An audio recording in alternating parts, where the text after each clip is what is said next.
नमस्कार बंधुगण मु डिस्कवर वर्ल्ड चैनल को आपण मानक स्वागत जनाऊँ।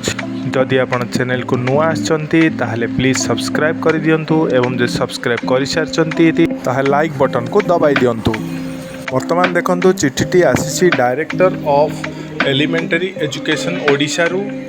ये इनफॉरमेशन टी कौन अच्छी आमर जहाँ द्वंद्व थिला जे 14 तारिख महालया छुट्टी हबो ना नाही ए सब वर्तमान द्वंद्व संपूर्ण दूर हो जाइछि। तो कौन होइछि ना 14 तारिख जो शनिवार महालया पई वर्तमान सरकार छुट्टी घोषणा करछंती एवं एही छुट्टीटी को एडजस्ट करा जाइछि पूजा वेकेशन जहाँ 20 रु 30 तारिख पर्यंत पूर्व घोषणा होइतिला वर्तमान ताहा 20 रु 28 तारिख पर्यंत परिवर्तन करा जाइछि। पूर्वर पूजा वेकेशन 20 रु 30 तारिख थिला बेले वर्तमान ताहा 20 रु 28 तारिख रही एवं 29 तारिख टी रविवार तेणु 30 तारिख जो छुट्टी थिला वर्तमान ताहा कैंसिल करा जाई ताहा परिवर्तन करा जाइछि। एहा बोथ हाई स्कूल और प्राइमरी स्कूल माननको पाई लागू करा जाइछि।